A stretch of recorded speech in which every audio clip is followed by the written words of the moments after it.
Fauzia. Ibu Fauzia ini adalah ibu kandung dari almarhum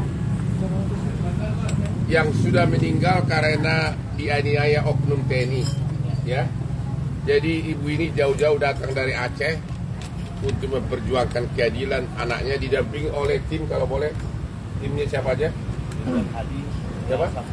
Ridwan Hadi. Tim Aceh itu. Tim Aceh, tim pengacara Aceh ya. Iya. Ada tim pengacara Aceh, namanya dong biar. Ridwan Hadi, Ustaz Safriza, ada Mbak Yola dan Mbak Yusi. Oke, jadi tim pengacara dari Aceh juga lengkap di sini.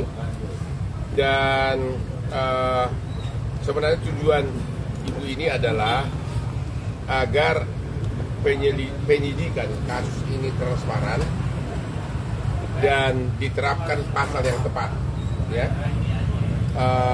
Kalau boleh juga mengarah ke 338, yaitu pembunuhan, ya bukan hanya sekedar penganiayaan.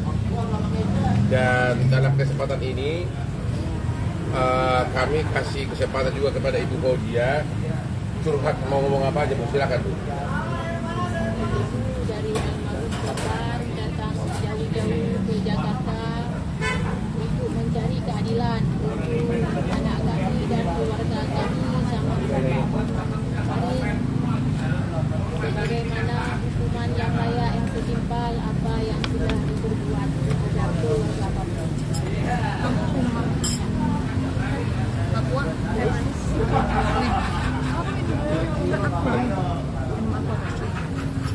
Mohon sama Bapak Presiden dan Panglima TNI untuk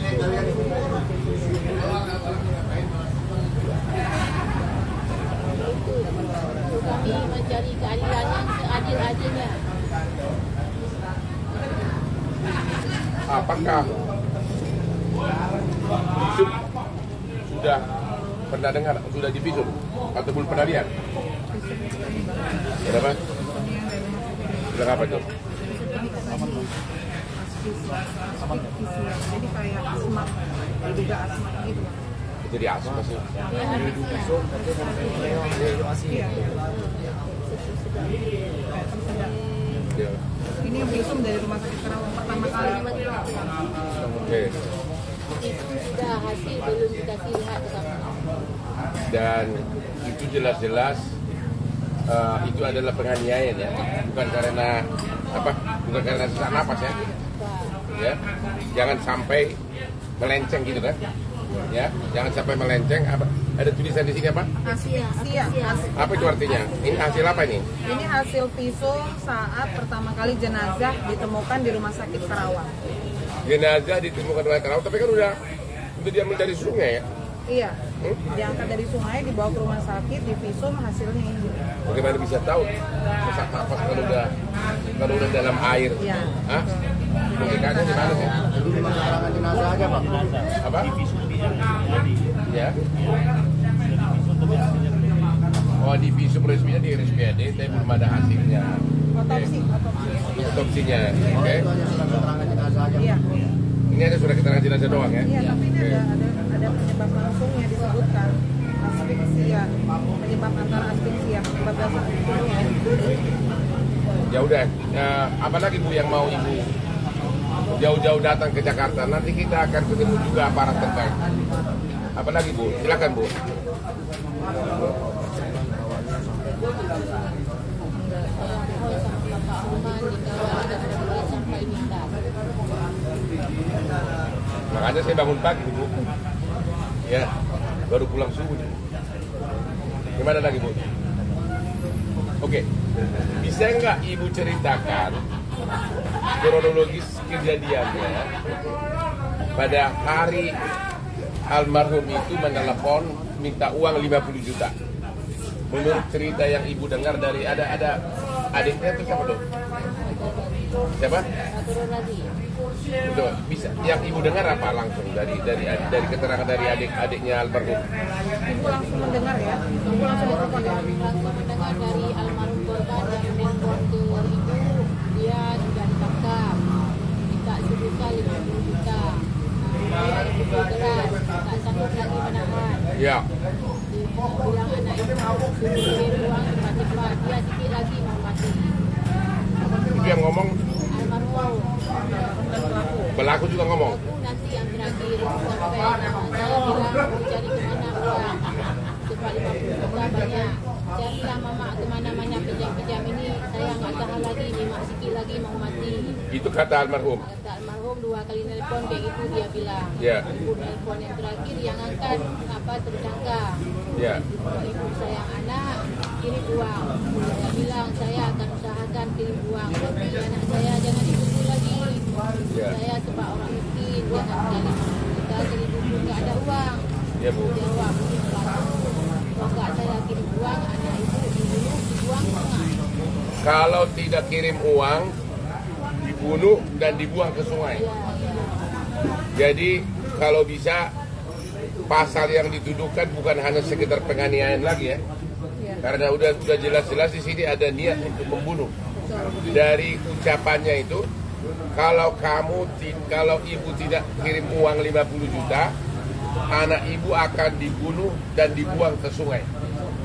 Jadi sepertinya sekarang ini pasal yang dituduhkan baru pasal 351 KUH pidana, yaitu penganiayaan yang menyebabkan matinya orang. Tapi dari ancaman ini niat membunuh itu ada. Jadi harusnya bukan hanya pasal 338. Karena kalau sudah mengatakan kalau kamu tidak kirim uang saya akan bunuh, berarti itu sudah perencanaan. 340 ya, pembunuhan berencana. Jadi semua tim di sini sepakat memohon kepada penyidik agar jangan diterapkan hanya pasal 351 tentang penganiayaan, tapi juga pasal 338 junto pasal 340 pembunuhan biasa sama pembunuhan berencana. Karena prosesnya itu kan lama kan, pembicaraan telepon itu kan, disuruh telepon, kalau nggak baik, kalau nggak kirim uang, ya, kalau nggak kirim uang akan saya bunuh. Terus apa bedanya dengan kasus Sambo, ya kan? Dan itu kan juga prosesnya mirip-mirip kan, ya kan? Dari segi waktu kan mirip-mirip kan. Ini mana tenang dengan tenang dia mengatakan, ibu kirim, ini kata kuncinya di situ ada di hukum pidana ya. Ibu kirim 50 juta. Kalau tidak akan saya bunuh. Itu udah pasti perencanaan dong. Bukan lagi penganiayaan, ya kan? Kalau penganiayaan itu digebukin tanpa ada rencana, ngomong-ngomong tanpa ngomong-ngomong, dung. Nah itu baru penganiayaan biasa. Tapi kalau sudah benar-benar dengan penuh kesadaran dan ada waktu mengatakan kalau ibu nggak kirim uang 50 juta saya akan bunuh dan saya akan buang ke sungai, itu sudah pembunuhan berencana. Jadi himbauan ibu agar si pelaku jangan hanya pasal tentang penganiayaan. Begitu Bu. Kemudian dari tim silakan dari Aceh. Ini dari Aceh ini jauh-jauh. Ya, kita sepakat bahwa ini tidak hanya penganiayaan seperti Bang Orman sampaikan tadi. Oleh karenanya, kami juga mendukung pernyataan Panglima TNI bahwa hukuman seberat-beratnya itu adalah hukuman mati. Keluarga juga sudah minta kepada kami sebagai timnya Bang Orman agar pelakunya ini dihukum mati dan serendah-rendahnya hukuman. Tapi pilihan kita adalah kita beradvokasi agar proses ini bisa berlangsung dengan benar-benar menjunjung tinggi nilai-nilai hukum pidana, dan tentunya saya kira kalau 338 dan 340 pantas ini diberikan hukuman mati. Sekian, serah apakah? Sudah sepakat. Namanya dong biar tahu. Pengacara siapa gitu? Ya, saya Putra Sapriza dari Aceh. Dalam tim Hormon di Aceh. Jadi sangat sepakat dengan apa yang dikatakan Bang Orman. Ini tidak hanya sekedar penganiayaan, ada terbukti ada ancaman terlebih dahulu ya Bang ya. Ya. Dengan pasal yang sudah disebutkan juga kepada penyidik sangat kooperatif dan mendukung keadilan. Apalagi orang tua korban jauh-jauh datang kemari. Ya. Ini sangat besar harapan kita yang datang dari sudut peta Indonesia hari ini terlibat kepada pemerintah Indonesia memberikan keadilan kepada kita. Sekian Pak. Terus yang kedua, Anda lihat di medsos banyak katanya diduga sudah banyak korban lain yang dianiaya oleh si pelaku ini. Harusnya ini juga disidik untuk memperberat hukuman dari si pelaku. Ya itu kita nggak tahu apakah Karena di medsos itu sudah banyak video-videonya mengenai korban-korban lain. Harusnya penyidik segera menyidik mereka untuk disatukan dalam berkas. Itu memperberat hukumannya, gitu kan? Ya, kira-kira itulah inti dari kedatangan ibu ini jauh-jauh dan timnya dari Aceh jauh-jauh. Dan kami nanti akan jam 11 akan menemui tim penyidik. Dan kalau memang ada pertanyaan, silakan. Silakan dari mana? Hah? Lu nanya ke dia tuh kan lu suka sama aku. Oh, Artinya kalau ada korban-korban lainnya yang juga meminta bantuan hukum, Bang Hotman tanggapannya seperti apa?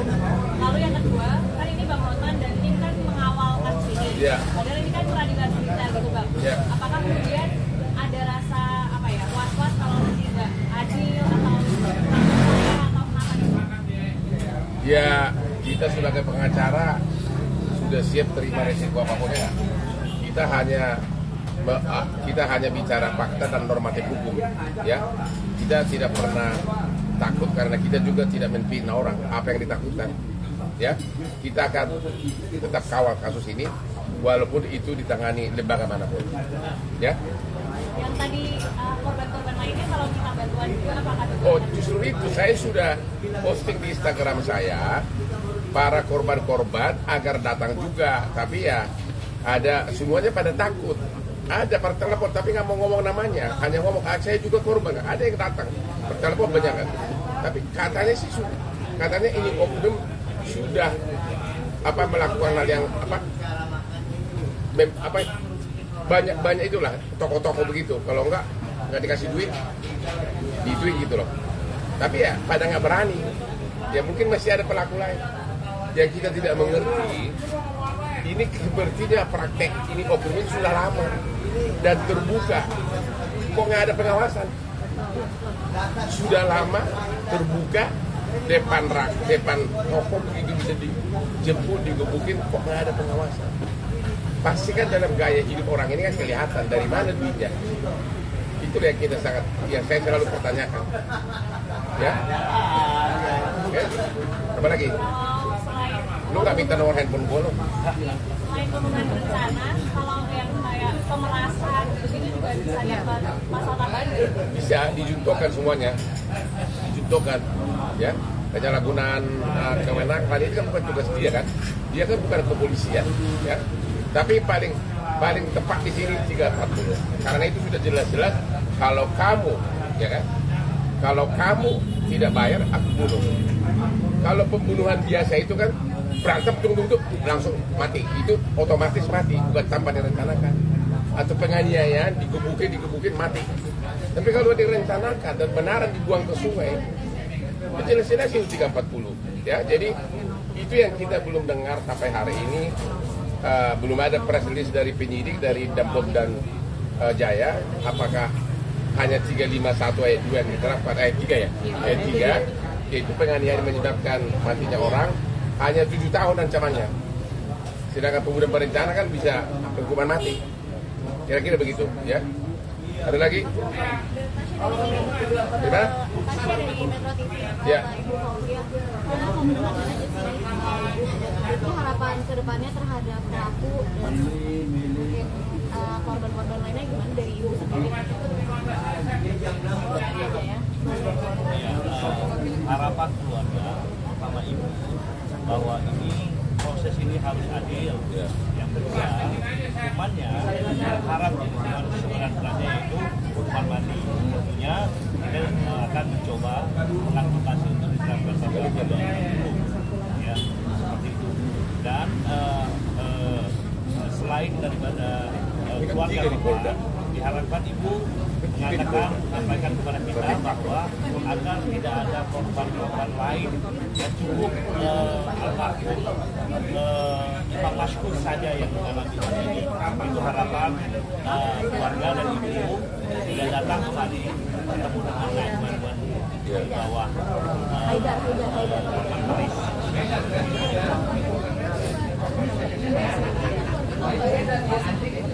Iya, keluarga tidak tahu, tapi mungkin disampaikan bahwa ini pernah terjadi sebelumnya. Namun bisa diselesai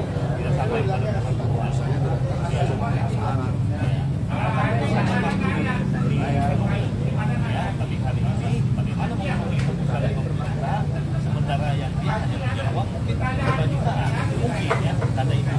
Makanya almarhum dan kondisi dan meminta uang dari kita untuk menebus permintaan dari si terdakwa yang tadi.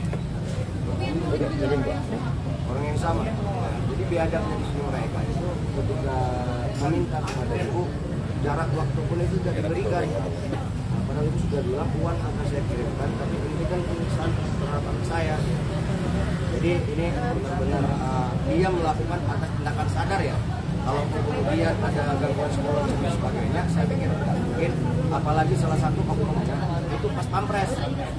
Jadi dari dia tes TNI juga masuk pas pampres itu pasti lewati ujian psikologis itu ya yang benar ini ya benar tepat.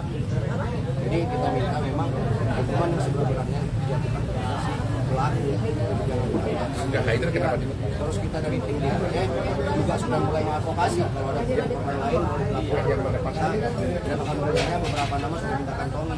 Walaupun mereka sekarang sudah di BAP. Ketakutan dan sebagainya. Makanya kita juga sudah berkomunikasi dengan LPSK untuk korban-korban yang lain atau saksi-saksi yang menguatkan. Dikarenakan kan juga dalam kronologis Imam Maskur ini ada satu orang lagi di dalam mobil ketika dia diculik dan itu dibebasin di saat Imam Maskur meninggal. Ada dua. Tapi ini saya yakin bakal usul. Karena kan praktek itu sudah berlaku lama. Dibiarkan. Ini ada yang menarik nih. Ternyata korbannya bukan hanya satu ya. Iya, satu. Silakan tim dari Aceh ngomong. Jadi ada korban satu lagi namanya Haidar. Saya Yusuf Marina, pengacara Aceh. Jadi ada korban namanya Haidar. Sekarang korban yang meninggal namanya siapa? Imam Maskur. Jadi mereka duluan ditangkap Imam Maskur, terus diculik Imam Maskur terus Haidar. Terus karena Imam Maskur sudah tidak bernyawa lagi, Haidar dilepas. Nah, Haidar dilepas itu jadi duluan Haidar yang dibebaskan. Namanya Haidar. Dan berarti terhadap Haidar ini bisa juga karena penganiayaan. Iya. Tapi apakah sudah jadi saksi? Sudah diperiksa, Tapi apa? tapi kita nggak bisa menghubungi Haidar sekarang di mana. Itu. Haidar itu korban. Jadi saat penangkapan saat dia diambil di tokonya, itu mereka berdua. Gitu. Dan si imam menurut cerita saksi lain melakukan perlawanan di situ. Si korban itu sudah tidak bergerak. Nah disitulah si Haidar ini dilepaskan di jalan tol Oleh si pelaku. oleh si pelaku. Nah yang satunya ini dibuang ke sungai. Oke. Haidar ini orang Aceh juga, Bang. Iya, iya. Pelaku itu orang Aceh. Ada lagi? Jadi di sini saya jelaskan lagi, ibu meminta bantuan ke kita untuk mengetahui apa penyebab kematian anaknya dan kenapa yang diarah itu adalah si imam. Kan masih banyak penjual kosmetik lainnya ya, tapi kenapa kok imam yang diarah? Seperti itu. Jadi kita masih mencari penyebab kematian ini apa. Ya. Bang, katanya soal sindikat Ramadan, benar nggak? Apa? Yang obat-obatan Ramadan, benar nggak katanya almarhum dan juga obat-obatan ilegal? Sindikatnya Lamborghini nggak tahu gua. Ya tapi apapun namanya itu, ini kan sudah terjadi penganiayaan atau pembunuhan, ya. Itu aja deh, ya. Bahwa apakah bisnis mereka itu, saya kira juga nggak terlalu, bukan yang jelas bukan narkoba, ya.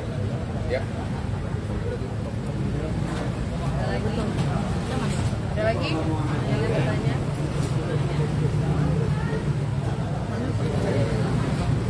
Udah santai kalau interview ibu boleh silakan sambil ngopi bebas, ya. Nggak usah ibu kasih dulu ibunya dong. Kasih minum dulu. Udah sarapan sih. Ya udah ya. Lu dari tadi mau nanya tapi nggak berani, kenapa lu? Hah? Lu lihat ibu atau lihat saya? Mana si Kendall? Ini ada keberapa ini Bu? Ada keberapa ini? Umur berapa dia? Sudah berapa tahun merantau di Jakarta? Perkembangan pendidikan sudah 3 tahun, masih ini kan Calonnya bang. Ini calonnya almarhum. Calon almarhum 2 tahun. Oh ini calon almarhum. Ya, 2 tahun. Ya ini tunangannya nih. Calon udah tunangan atau apa? Tunangan Pak. Nah ini tunangan almarhum nih. Kamu tinggal lihat ya. Nah ini tunangan almarhum nih ya. Jadi mirip-mirip situ dong. 351. Ada tunangannya Pak Sambo. Tapi ya bisa kalau jelas pada alat ini ya ada rekaman terlebih jauh. Jadi ini memang direncanakan.